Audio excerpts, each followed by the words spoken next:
Hi everyone, I'm Barbara Beck and I'd like to thank you for tuning in to Welcome Home. Today we're going to be talking about the importance of living our lives with purpose. If you've ever been in a position where you didn't feel like your life had meaning or purpose, then you know what a hopeless feeling that is. Well, what does Scripture teach about why God created us with purpose? Our key verse for today comes from Jeremiah 29:11, which says, "For I know the plans that I have for you, plans to prosper you and not to harm you, plans to give you a hope and a future." Important truths that will help us get one step closer to realizing our purpose in life. Well, later on in our program, my special guest is Pat Williams. He's founder and senior vice president of the Orlando Magic, and he's an author, a speaker, and a follower of Jesus Christ. Pat has some insights into this challenging part of our journey, so I know you're going to enjoy hearing from him. But before I talk to Pat, let's see what the current ladies have to say about living their lives with purpose and how they've realized God's plan for each of their lives. Welcome, ladies. Hello. Glad to have everybody. It's so nice to have the group here today. You look so pretty today. Oh, thank you. Oh, you ladies always look so pretty. Deborah, you only say that because you and I have dresses that are just alike all the time. You like my dresses because you always have a dress just like, right? And it took everything in me not to bring that black dress today. Well, you were purposefully not supposed to bring that black dress today. Purpose in life, ladies. How are you doing with that? Kristen? Well, I really enjoyed thinking about this topic and researching for this topic because I feel like as Christians we talk about it a lot, but I don't know that we really delve into it, and there's all different types of purpose.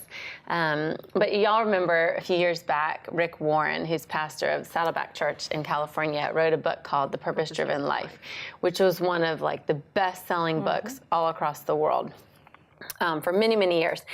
So in some of my research, I ended up watching a TED Talk that he did back in, I think it was 2006, about his purpose and what came from that book and the success of his book. And so I have lots of little nuggets that I'll share as the show goes on. But one thing that stuck out, which I think was just a lighthearted thing for him to kick it off with, that obviously that every person here is made for a purpose, and every person here was created by God and here on purpose. And he said a lot of people may believe that they're here by accident. And he said there's no such thing as accidental kids. He said there may be accidental parents, people who might not should have been parents or they didn't know they were going to be parents, but every child, there's no child who's an accidental child. And I just love that. And I thought that's something so good moving forward that we should be able to share with every person that we meet, no matter what their upbringing or the ways that they were raised, that you're not here by accident. That's right. I think a lot of times we get our gifts confused with our purpose. I use that line a lot, by the way, that we were created for a purpose and on purpose. So that book really did have an impact. But Jonathan Allen is going to be 20. So 20 years ago, my husband and I participated in the DeVos Urban Leadership Initiative. And one of the things that just stuck with me from that training program was that your purpose will go with you wherever you go. And that you can be in a McDonald's flipping burgers and still fulfill your purpose. And so my purpose is not singing. That's my gift. Right. But I use that gift to help fulfill my purpose. And so I think a lot of times we get those types of things kind of confused. But I think Rick Warren in that book does a great job of helping us to be able to differentiate the difference between gifts and purpose. Two of my friends, Kevin McCarthy and Mary Tomlinson, wrote two different books, The On Purpose Person and The On Purpose Business. And so I too read Rick Warren's, and then later on did a little study. I actually did a session over a few weeks with Mary about figuring out exactly what my purpose was.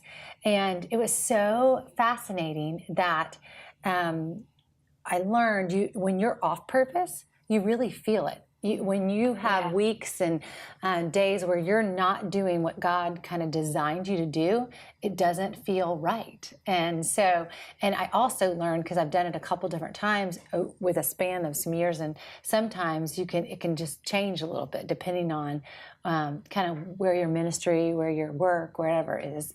But I just realized how important it is to live on purpose.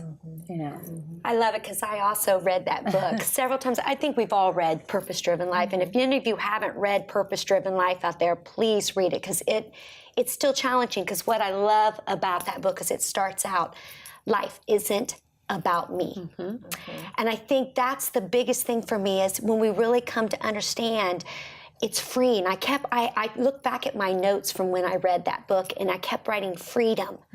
Freedom, because every time you read, life isn't about me, that it's really about glorifying God.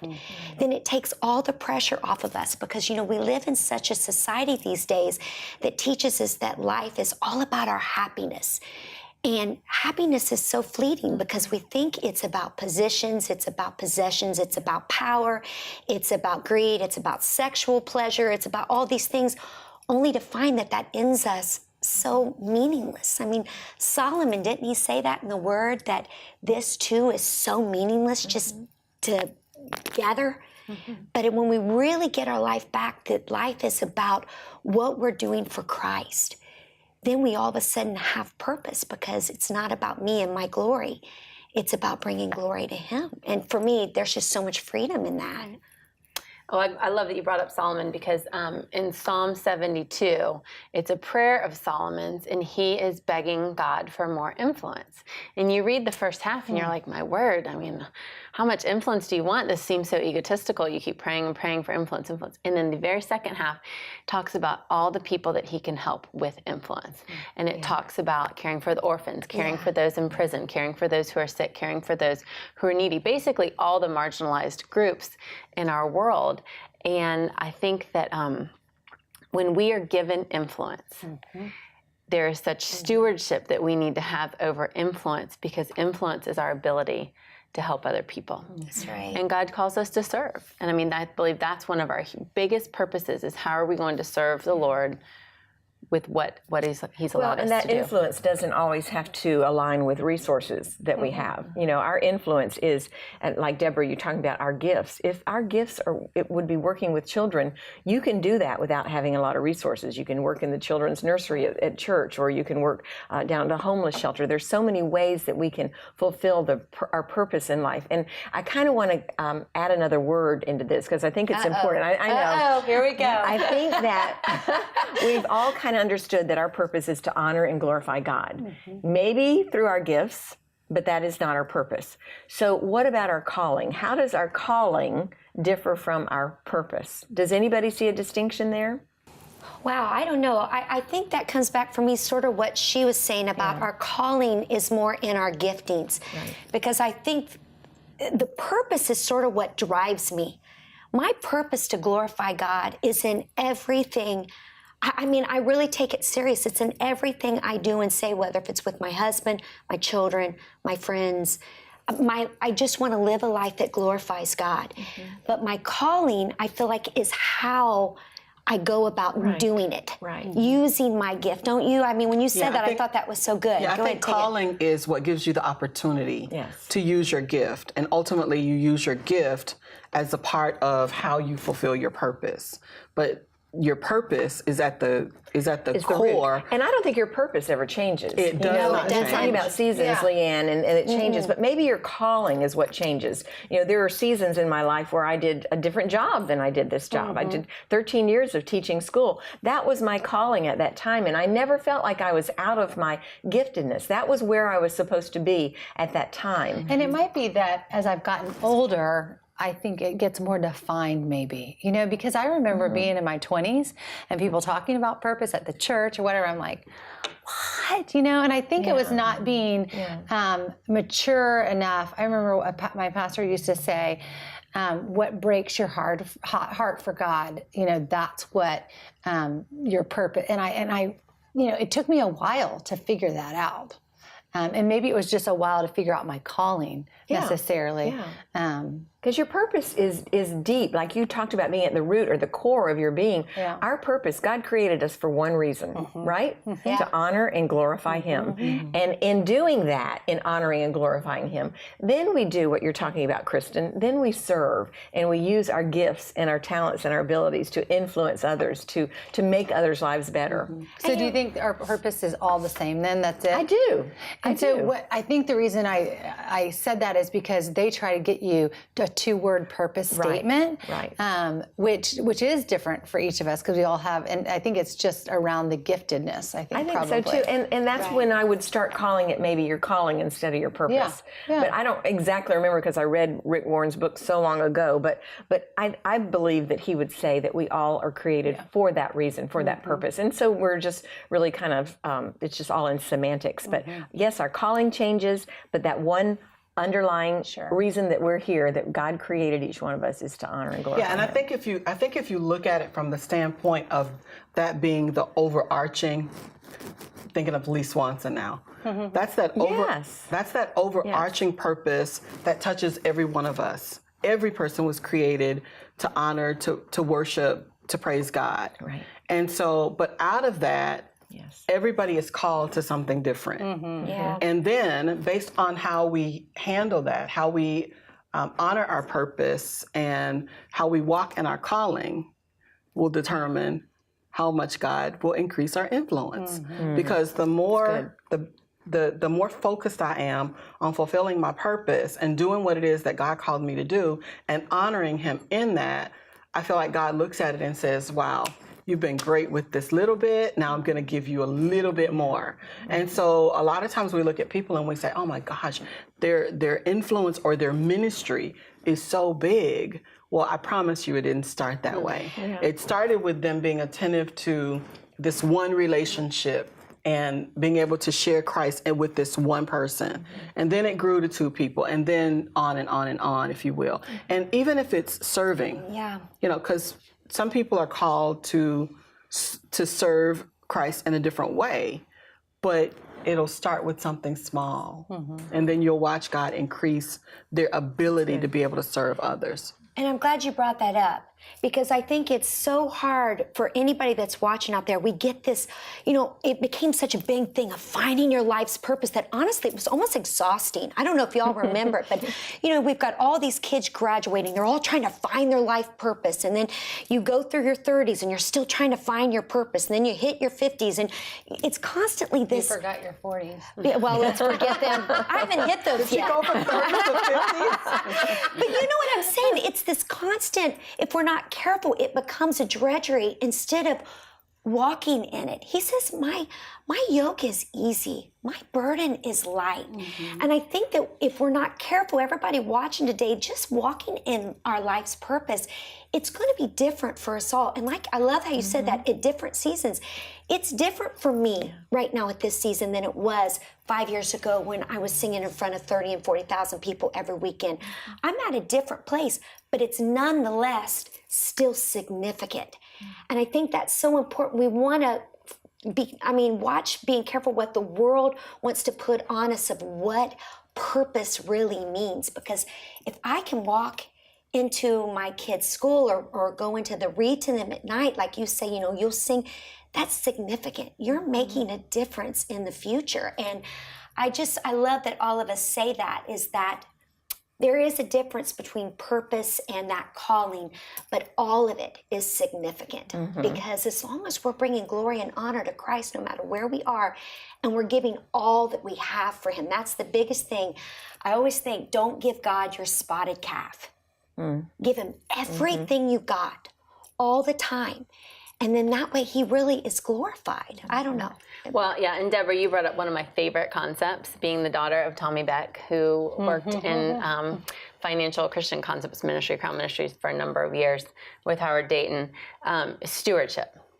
I love the word stewardship, and Leanne, I know this resonates with you. But I think that so often we can just directly default to financial stewardship, when really I think that stewardship spans the whole breadth of our life. And so in this case, I think stewardship of our being is so important, whether that's gifts, whether that's time, whether that's talents.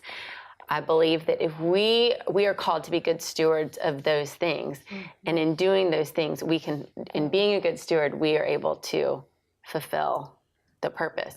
Because exactly what you said, Luke 16:10 says, unless you're faithful in small matters, you will not be faithful in large matters. And the Lord rewards us and blesses us when he sees that we've been faithful with a little bit. And I believe that with our stewardship of our time and our talents. One of my kids, Charlie, sang We never solo. talk about Charlie. We never do we? talk about I know. Charlie. No, you don't know who he is. He sang a solo in the church play a few months ago. And his voice is like Angel. so sweet, So good. but he won't sing. Did we talk about the story? Yeah. Anyway, and I've told him time after time again, this is a gift from God, and you've got to steward it. If you do not use your voice, it is a gift from him, and you've got to use it. So I think that we can begin at an early age to speak to our children about purpose, to breathe into them that they have purpose, they were created for purpose, that God has a plan for their lives, and what does that look like, and have them start working with them. Well, what's our responsibility as not only parents, but as people that come alongside other people in our sphere of influence to help them understand that we have a responsibility to determine, first of all, what our purpose is, which is to honor and glorify God, and then how to fulfill that purpose. I think that we can't just sit back and say, okay, God created me. I've got a purpose in mind. That's where I think the frustration comes from young moms sitting at home, changing diapers all day long.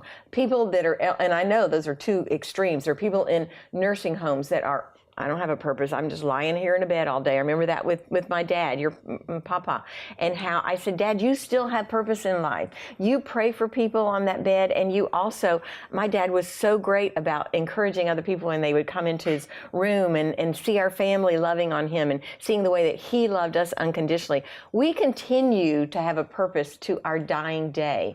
And I think it is, though, our responsibility to remind ourselves of that and then to continue to foster that in ourselves and maybe those people around us, to encourage those people in nursing homes, to encourage young moms to say, you got a purpose there and you're fulfilling it. You're honoring and glorifying God, even though your calling may seem insignificant at the time, at that season. Glad that we talked about seasons, right? I remember when I was at home with our boys, 3 boys, 3 years apart. I was a stay-at-home mom, and my life consisted of Barney, laundry, mopping floors, Right. of reading course. stories to the kids, that kind of thing.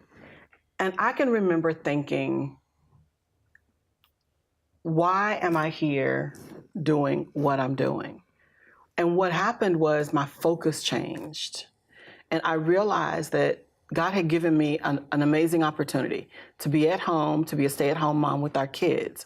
And what I literally started doing was I started watching my kids and realizing what their areas of giftedness was, so that I could be able to say to them, Alan, you have this amazing voice.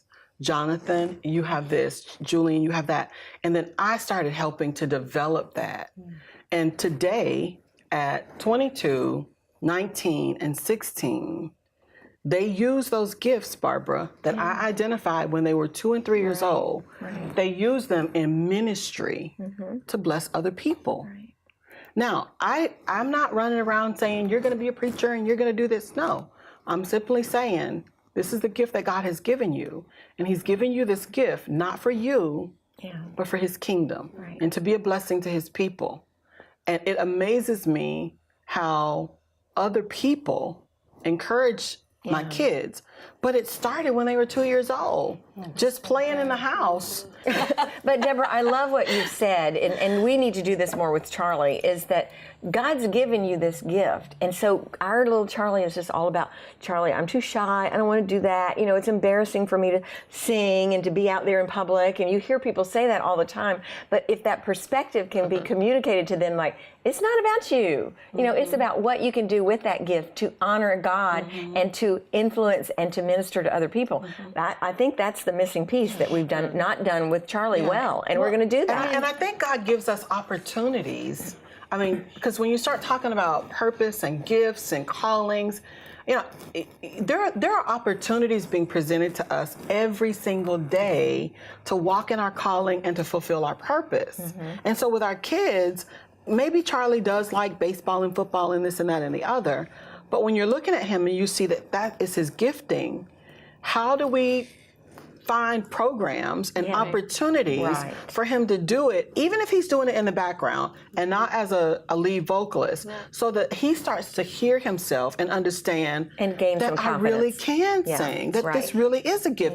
And before Alan, my son Alan, oh my God, he has the most amazing voice. Julian's playing piano, Jonathan is playing saxophone, my husband's playing saxophone, Alan doesn't play an instrument. But if that kid opens his mouth, it's just golden. So we do have a responsibility as parents to help our children understand what their purpose is. We need to be using this vocabulary with our kids. Your purpose, your calling, why God created you. I think that's a good challenge for each of us today as we go out into the world to be that light that helps everybody understand, yes, God did create us for a purpose, and what does that mean? I want one or two more verses because I love the Jeremiah 29. That's great. We know that one, but what else does anybody? We all have that one. What else do we have? I've got a different one. Okay. Psalms 24. May He grant you your heart's desire and fulfill all of your plans. Great. One more. Jeremiah, oh, go ahead. Nope. Jeremiah 1:5. Before I formed you in the womb, I knew you. And before you were born, I consecrated you. I appointed you a prophet to the nations. Wow, that's huge. That's huge. If you don't agree and you don't believe that God created you in His image, we want that to be a part of your thinking today, and just to embrace it and know that God has a wonderful plan for your life. We have more coming up, so don't go away. We'll be right back. I'm big on wisdom, Barb, and it comes from life experiences, comes from a strong relationship with the Lord. But seek out men and women in your life who have wisdom. Absolutely. And spend time with them, pull from them. Do you have a giving plan for 2018? I know my husband and I do. We look to the Lord to see where our giving will have the most impact. And the first place we commit to is our local church. It's very important to us to tithe to our church. But then we pray about what other ministries we should be giving to. I hope you know that Good Life 45 is a ministry. Our heart is to share Christ in compelling ways. We have so many people call, write, and email us saying that our programming brings them such comfort and draws them closer to Christ. Think about television and how many people watch. We broadcast to over 1.5 million homes in Central Florida and really around the world because of our programming being on the internet. So it's with utmost confidence that I can encourage you to give to Good Life 45. Your donations are making an eternal difference in countless lives. Please consider having our ministry as one which you support both prayerfully and financially throughout 2018. We are truly grateful for each of you. God bless you for your generosity and partnership with Good Life 45. We are where hope happens.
If you've ever wondered what your purpose is in life, Why are we here? One of the best people that you can talk to, or some of the best books that you can read, are by a guy named Pat Williams. He's our returning guest. I've had him on many, many times, and we love him. We think the world of him, and he has written a brand new book called Forgotten Teams, and it's all about Coach Wooden. And Pat Williams, you've written about Coach Wooden before, right? Why another book about Coach Wooden? Well, this is the fourth book, Barb, that I've written about him.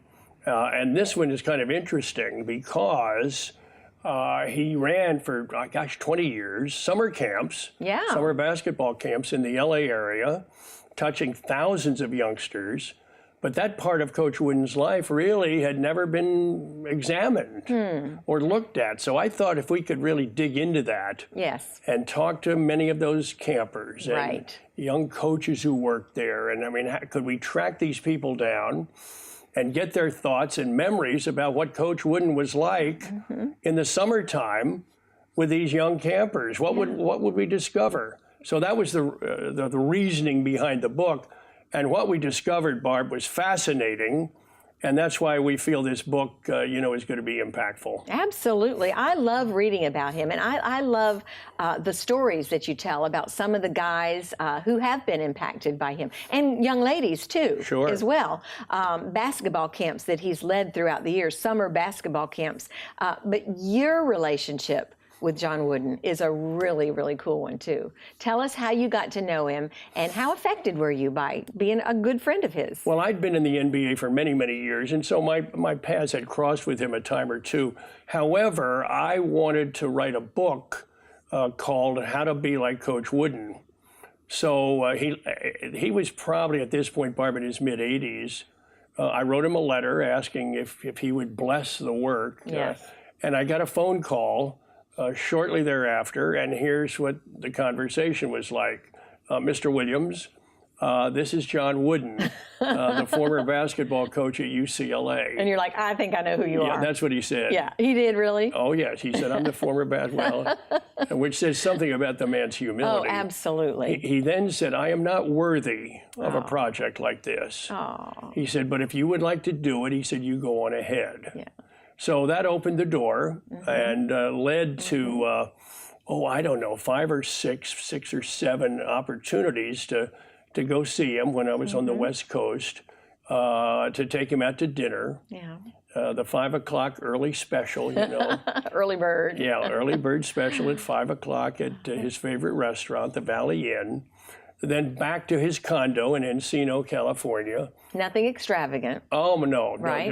Just a condo he lived in his whole adult life. Amazing. And into his private office and sit there and talk life and talk basketball and talk, fascinating. And poetry. He would read the latest poems that he had written or received from some of his players. And about 9 o'clock, he would offer you some ice cream or whatever, and then it was time to go. But those memories are rich, and he leaves, as he did with us, and with anybody, a deep, deep imprint.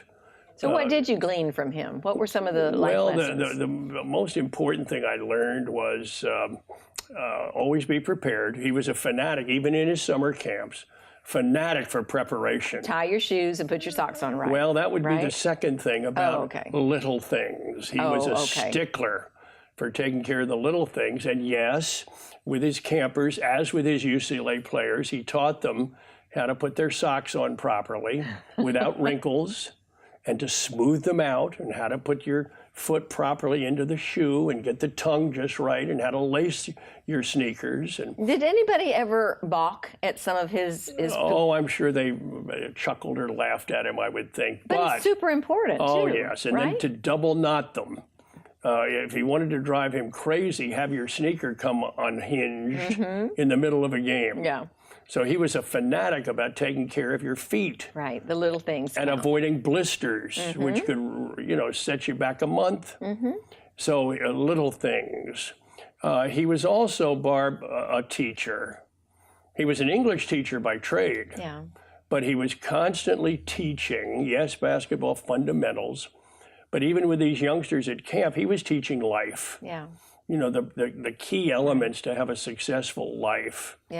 He made it clear that basketball was going to end shortly for all of you. Sure. But after that, you've got a long period of life, and are you going to do it well? And he loved to teach, and he was very much on top of that whole issue of teaching life skills to his students. Well, now, was faith a great big part of his life? Well, he was a godly man, Barb. Okay. He grew up in the church. His parents were strong believers in central Indiana. And Coach Wooden had a good church that he attended. I got to know his pastor, Dudley Rutherford is his name, and he preached at Coach Wooden's funeral. That was a powerful message that he delivered, but he was very close to his pastor. And that church was a big part of his life. And yes, he was not an evangelist, but I'll tell you this. He once said to me, I've got two heroes in life. Abraham Lincoln and Mother Teresa were his two heroes. But then he said, and I've got a living hero. And I said, Coach, who is that? He said, Billy Graham.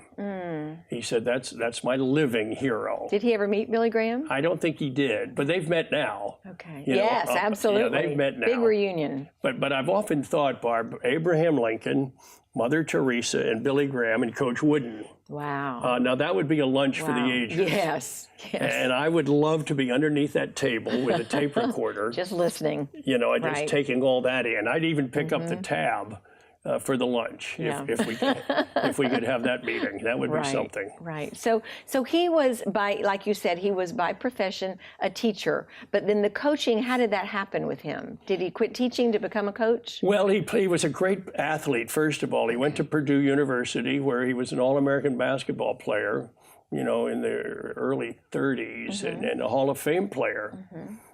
He got into coaching and teaching immediately at the high school level, and that built. And then after World War II, he came out and had an opportunity to go to Indiana State. Okay. So that's how he got into the college game, and had wonderful success there. And some of the bigger schools in the country began to pursue him. He had numbers of opportunities. UCLA was one of the schools, and in 1948 he picked up everything. He was a Midwestern guy, and he picked up, never had left the state of Indiana, Wow. but he picked up everything with his wife Nell, had two young children, and off they went to Los Angeles. Boy, that was a huge step Big for change, him. yes. And he had a lot of work to do there. The program was not healthy, and he had a lot of building and a lot of work to do. And they didn't really get to the tournament until, 1962. He finally won the thing in 1964. That was a long run without a lot of success. Probably today, you know, they would have let him go. Right, right. But in those days, you know, they weren't expecting much at UCLA. However, from that point on, Barb, that's when the legend of John Wooden really began to emerge. They won 10 NCAA titles in 12 years. Think about that for a minute, 10 in 12 years. And including 7 in a row. That is crazy. You know, we've just gotten through March Madness and seen how hard it is to win one of them. But this was even without a lot of talent. According to your book, his deal was not so much about recruiting.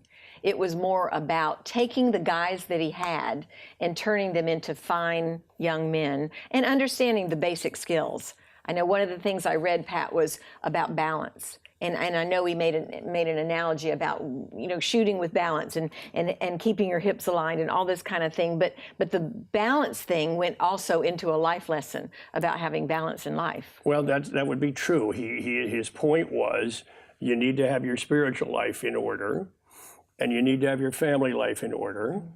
You need to have your work life in order. You need to have your recreational life in order. And not let any of them get out of whack. And so he had a wonderful marriage. He was a one-woman man. Nell was his high school sweetheart, and there was never another woman in his life. She died 20 years before he did. Oh, wow. And he never remarried. Never remarried, never dated. You know, he was a one-woman man. He wrote her a letter, a card every month after she died. And stacked them up on her side of the bed. I once saw them. Wow. You know, I saw his bedroom, and I once saw this stack with a ribbon around it, just like this 20 tall. years worth. Yeah, 20 years worth of notes, one a month, to his beloved Nell. He had 2 children who are both living. Nan Wooden is his daughter, who did the foreword for this book, which we were very pleased about. And she reflected on what it was like growing up in the household of the Woodens, and what she learned from her dad, and you know, you know, the impact that he still has on her life, and has on many lives. That's why I've thought it important, Barb, to keep writing about him, these different aspects of his life, because he is a true American treasure. A sports legend, the greatest coach in the history of sports in our country. It's generally conceded, but there's so much more to the man, and there's this depth of wisdom that he possessed, and he was so generous in sharing it.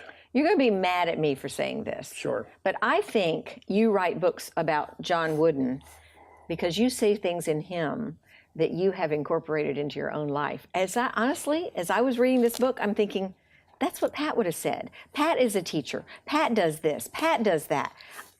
I mean, you're a humble man. You have enormous accomplishments throughout your life. You're a great athlete. You are a John Wooden. Well, aside from the 10 titles in 12 years. Yeah, except for those, right. And 7 in a row. We won one in Philadelphia, Barb, in 1983. That's good. But you are a man of God and somebody whose life lessons you continue to, I mean, John Wooden didn't write 107 books? 108 books? I mean, your influence, Pat, and I don't want to downplay this, obviously, but I think that your influence is international as a result of some of the people that God has placed in your path, and that you can pull out those gems from people's lives and not only share them with your readers and viewers, but also to live them. You're living this. Well, Barb, one of the things that I have done and been fascinated by and continue to do is to take some of these personalities and study their lives in depth, do countless interviews of people that knew them, and then produce these books. And so as I look back, we've done Michael Jordan, we've done Walt Disney, we've done Jackie Robinson, we've done Rich DeVos. Wow. We've done John Wooden. So how can you not be affected by that? Yeah, that's right. That's my point. We've done Bear Bryant. Right. We've done Vince Lombardi. We've done Bobby Bowden. I was just going to say, have you done Bobby Bowden? Yes, we have. We've done Tom Osborne in depth. Wow. And so when you do those enormous number of interviews and really begin to examine these lives, that has an enormous impact on you, who's doing the research and putting it all together as a book. Well, it does for me. When I read the book, I'm like, I want to be better. I want to do better. I want to incorporate some of these things into my own life as well. The leadership skills that this guy had and that he passed along to his players. It's unbelievable how important it is to be a leader. Well, Barb, let me just share one little thing, because I get asked this a lot. Any common trait, any common threads between Vince Lombardi and Bear Bryant and Bobby Bowden and John Wooden and so forth. And Pat Williams. Sorry, but that's true. And my answer is yes. And here is the number one common thread that I studied. These guys, these coaches, were intense competitors. They had an insatiable desire to win. They wanted their teams to play at a very, very high level. However, these coaches were all teaching far beyond football or basketball. They were teaching life skills. They were teaching life. And they were a little bit afraid of their coaches at the time. They were intimidated. How could you not be? Right. But they also realized as they became adults and finished their careers, now we get it. Coach Wooden was teaching us, or Bear Bryant, or Coach Bryant, or Coach Lombardi. They were teaching us all about life. Right. And we didn't realize it at the time because we were so caught up, with college or the next opponent or who we were winning the game, date that weekend. And we couldn't grasp it. Now we get it. Right. And now that we have children of our own and grandchildren, we're teaching them exactly Yes. what Coach Wooden taught us. Now, could you take a Quite bucket? fascinating. Yeah, could you take a bucket of the other coaches? I don't want you to name any that wouldn't fit into the John Wooden, Vince Lombardi, Bobby Bowden bucket over here of guys who are teaching life skills versus those guys who are all about winning. Have you ever thought about that? Well, it's a good point. By and large, Barb, and I've been in the sports business now for well over 50 years. By and large, the coaches and the managers that I've run into, good guys, really good guys. Good. Are there a few jerks out there? Yeah, there are, but they had their own style. Yeah. They had their own way, you know, and you probably wouldn't want to put them up, you know, as role models. Yeah, you haven't written about some of those guys. But I'm in not that going to write. bucket. I'm not No. going to write about them. Right. Right. Are there more that I want to write about? Yes, there are. Okay. Good. Bo Schembechler at Michigan would be one I'd want to well, because young guys continue to come up. dive into. I'd like to examine him. Woody Hayes at Ohio State. He'd be quite interesting. Okay. Quite fascinating. Okay. We wrote a book a few years ago called How to Be Like Walt Disney. Walt Disney.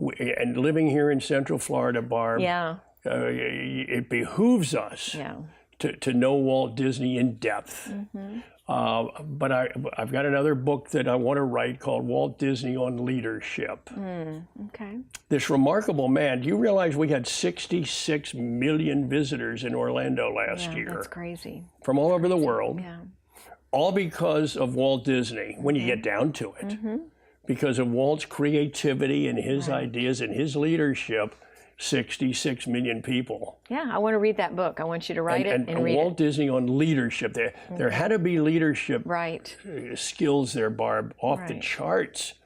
So anyway, that's one that I'm really. One thing that leaders do that I think is really interesting, people that are entrepreneurs, visionaries like you are, you don't mind failing. It's okay to put yourself out there and to not have a best-selling book as the first book you've ever written. But by the time you get to over 100 books, you know, you're okay. But is it okay for us to fail? Do you teach that to your kids? Do coaches teach that to their players? Oh, Barb, I think you've got to be able to deal with failure. Yeah. And Walt Disney was an ultimate risk taker. And we tend to think that Walt just soared to the top, you know. But let me tell you happen that something. He never finished high school. He went bankrupt 12 times over the years. Wow. Had 2 nervous breakdowns. At age 27, he finally had a great character, Oswald the Lucky Rabbit. But Oswald got stolen from him on a legal technicality by a New York huckster, including all of Walt's top artists were pilfered. Wow. And there he was at 27, flat on his back. Yeah. I mean, most people would have just said, yeah, Right. Throw in that's the it. towel. You know, I think I'll go sell real estate or something. Yeah. But Walt took these failures, he learned from them, and he had this vision of what he wanted and what he saw down the road. And I'm so glad he didn't quit. I know. We all are. 66 million of us are per year. He made up a word, by the way, Barb, that all of us should understand. The word was called stick-to-it-ivity. Yeah. That was Walt's made-up word. That's great. For perseverance, Right. for tenacity, Right. for Now, hanging in there. Pat, you have had tons of successes in your life. You were general manager of the Orlando Magic when they were at their. I mean, you brought the Magic here. You helped bring the Magic here. Were they world champs? Somebody was a world champ. Well, we that got you to were the finals twice, Barb. Okay. With our team in 80 something. Well, 2004 and 1995, and we had a good run. We've had some good runs. So my question to you is, though, I feel like your rise has been pretty steady. Mm-hmm. You've written a ton of books. You've had a lot of influence, a lot of people. You speak all over the world. Have you had any failures in your life? Have there been some hiccups in your journey, or has it been a meteoric rise? Oh, Barb, there have been more than hiccups. You know, as I look back over my life, My father was killed in an automobile accident driving home from my college graduation. Oh my goodness. I was 22 at that time. I've had some rough stumbles in my sports career. Everybody thinks it's this, but Yeah, oh I boy, did. I've had all sorts of bumpy rides and issues. And So you have persevered. I got through them. Okay. I've been through the pain of a divorce that I did not want. With 19 children in tow. With 18 children that I was single parenting Yeah. for 3 years. Yeah. Then I was diagnosed 7.5 years ago with cancer. Terminal cancer, Seemingly right? out of a clear blue sky, multiple myeloma, Yeah. which is one of the blood cancers Right. and a pretty deadly form of cancer. But I've gotten through that, and the doctors are telling me that they don't see any signs of it. Praise God. I know when you walked in today, I said, he's healed. Praise God, you look fabulous. And I do want our viewers to hear that, because sometimes they see you here and they hear about your career, and you've made a lot of money, you've got a lot of kids, you know a lot of really famous people, you've written some ton of successful books, and yet you've had struggles along the way, and your faith is what's gotten you through. I was going to the Moody Church in Chicago. Yes. The pastor was Dr. Warren Wiersbe. Yeah. Know him. And I called him and I said, Doc, we need to have lunch. And he asked me what was up. And I told him about all this stuff that was happening to me. And I didn't understand it. And Dr. Wiersbe looked at me and he said, Pat, don't waste your sufferings. That's what he said. Interesting. It's not what I wanted to hear, No. Barb. my thought was, well, how about a hug? Yeah. You know, Help me through this. how about a cushy shoulder? Was that a kind of a buck up comment? he said, Don't I mean, waste your suffering? It was kind of stern. Yeah. Don't waste your sufferings. He went on to explain that even though we're Christians, we don't have an exemption against tough times. And his counsel was, you want to learn from these experiences. Right. It's not going to be around forever. And on the other side of the tough times, you'll come out of it. Yeah. But he said, you better come out of it sharper, right, and more sensitive to other people's needs, and better equipped to be of service. Like suffering is a good thing. And he said, Right. You're not going to learn unless you're going through the fire. Right. So long story short, Barb, as a result of that, going for that divorce, I'm on the phone probably once a month with somebody who's hurting and needs counsel. I couldn't do that if I hadn't been through it. That's right. In this cancer world, I mean, I've been called upon endlessly for the last 7+ years from somebody who's just been diagnosed. And they need to talk. Could I have done that with them if I hadn't been through it? So that's what Dr. Wiersbe meant. Right. He said, learn and grow through the tough times. So I think that's the word to viewers today. Yes. We're all in one of three positions. We've just come out of a storm, or we're in the middle of a storm, or we're heading into a storm. That's right.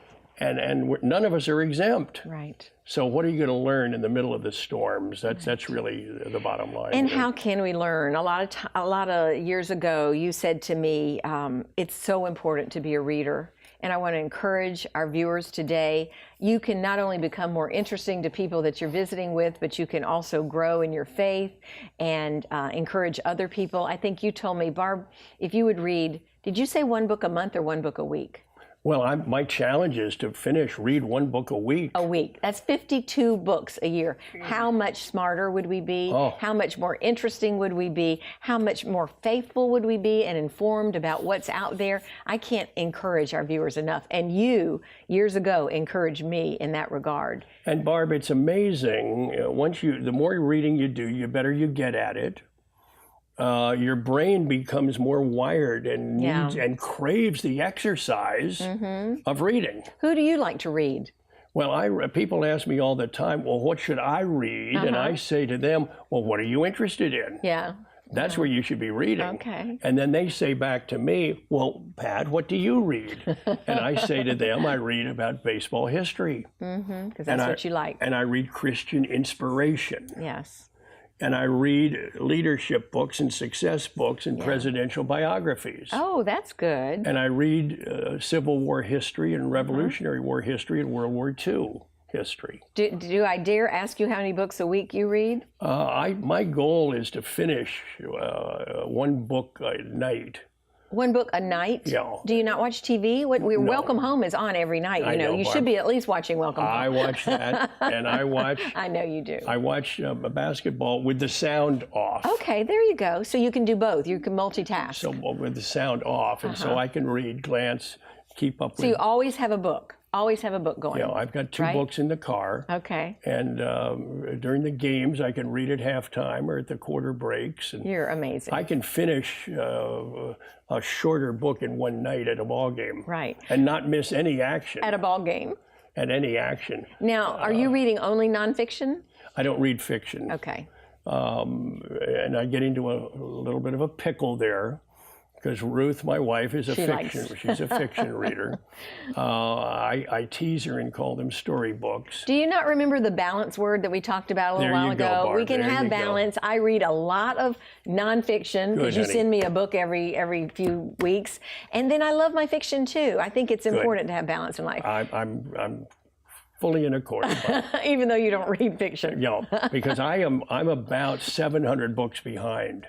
700 books. I have 700 books, about 700 books at home, sitting there on different shelves. Waiting to be read. But you've donated a whole library to First Baptist Orlando. I have donated right? about 20,000 books. Wow. That you've read. And which I've read over 70 years. See, I believe in passing books along. I do that. I love that. And they're going to create this library eventually. Oh, I thought it was already there. Well, it's not open yet, but there are about 20,000 books that are sitting there waiting to be brought out to the world. And it'll be 20,700 as soon as you finish with these 700. I want to finish, Barb, about 500 to 600 books a year. That is amazing. So if you finish 5, 6 a week, yeah, you can do that. What's the more you read, the better you get at it. That's the point I'm making. It's true. And it's a skill. And it is a skill. And the multitasking thing, I'll do that too and put the TV on mute and I'll be there with a book occasionally because I think you can do both. Forgot what I was going to ask you next. I wanted to know, if you were to talk to our viewers today and tell them the biggest piece of advice that you could give them. Oh, I've got 2 questions. Wait a minute. Let me stop on that one. I'm going to go back to the other one. Your spiritual discipline. I know what your night is like when you're reading and watching the muted TV at night, but what is your spiritual discipline? When are you in the Bible? When do you pray? What does that look like? Well, in the morning, I am a big fan of Our Daily Bread. Yes, I like that too. The devotional booklet that comes every month. Right. And I've been reading that for years. I also read in the morning from The Message, Eugene Peterson's translation. Yes. It's a USA Today version of the scriptures. I have been extremely blessed in these last few years by Dr. David Jeremiah's study Bible. And this past fall, Chuck Swindoll's study Bible came out. I highly recommend it. Good. Highly recommend both of them. Good. They're a little bit different in their approach, but those 2 study Bibles in the last year. I've not read their Bibles, but I listen to David Jeremiah on the radio coming into work every day. I love him. And then Charles Swindoll, he's been one of my spiritual mentors for years and years and years. So great advice. Their study Bibles both of them have released their study Bibles. Right. And they're enormously helpful. Good. And I highly recommend them. They've had a big impact on my life. I read Swindoll's study Bible at night, as the day is ending, and it's absolutely of great, great value. And your prayer life looks like what? Well, all day, off and on? Nonstop, Barb. Nonstop. We have the great privilege of talking to our Heavenly Father anytime, night or day. He's up there and he listens. Yes. And above all, Barb, he promises that if we come to him asking for wisdom, he will provide it. If any of you lack wisdom, we learn in James, just ask of God and he will provide it, and he's not going to scold you about it. Like, hey, donkey, you just came an hour ago needing wisdom. Right. Chill for a while. Right. You're never gonna get that. You can seek his wisdom. Absolutely. And I'm big on wisdom, Barb, and it comes from life experiences, comes from a strong relationship with the Lord. but seek out men and women in your life who have wisdom. Absolutely. And spend time with them, pull from them. And that's what that's why I love being around you. You are amazing. You've inspired me through the years. I want to give you one more opportunity to give some advice, which you already kind of have, but just sort of wrap up your thoughts and tell our viewers one more thing that you want them to know. Well, let me just say this. In doing the interviewing and putting this book together about Coach Wooden and his forgotten teams, somebody said to me, here's the deal with John Wooden. He didn't treat people good. He treated them great. I love that. That's what he said. Yeah. And ever since he said that, that's been a real challenge to me. Don't treat people good. Treat them great. I love it. And so whether it was a little kid, you know, at his camp, or the parents, or an obnoxious reporter or somebody bugging him, you know. Right. Coach Wooden didn't treat him good. He always treated him great. You are amazing. I think that's a good challenge. It here, is a Barb, good challenge. for all of us. Thank you for that. Treat people great. Well, I appreciate you more than words can ever say. Thank you Thanks, for Barb. being with us today. Praise God for your health report, that you're Thank you. doing so well. Viewers, if you want more information on Pat Williams' latest book, which is John Wooden's Forgotten Teams, there are a bunch of them out there. There are 100+ books out there for you to read, and I would recommend, I don't know that I've read every one of them, but I have read probably the majority of your books, for you, and I have Barb. loved every one of them. Living life with purpose. You can see that it takes intentionality, it takes reading, praying, asking for wisdom, reading your Bible every day. When Pat's here, I get so inspired to be better, not to be good, to be better, and then to be great, and to be teaching people, or to be treating people out there in a great way. So we've got more coming up. You don't want to go away. Stay with us.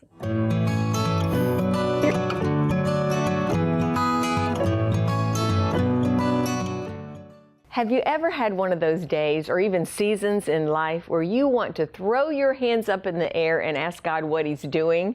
Well, recently at work, one of my coworkers expressed that frustration with a kind of, "Really, God? How much more can a person take?" Well, I know the feeling all too well, and there are days in all of our lives where we just don't get it, when we want to question God and then maybe even throw in the towel. But there's a really cool verse that I'm a little hesitant to use because I don't want to trivialize anyone's problems, but 2 Corinthians 4:17 says, "For our light affliction, which is but for a moment, is working for us a far more exceeding and eternal weight of glory." Another translation calls our troubles light and momentary. Nobody wants to hear that our problems are insignificant, but I think what Scripture is trying to teach us is that compared to glory, another way of saying compared to when we get to heaven, this will be nothing. It will pale in comparison and make us wonder why we ever complained or doubted God's sovereignty. This life is but a vapor, a moment in time. Eternity is what we need to focus on. God has a plan for our lives, a purpose for each of us, and He wants us to prosper and not be harmed by the troubles of this momentary life. And what a great perspective that would be if we just embrace it for the rest of our days. And that, dear friends, is our note of hope for today.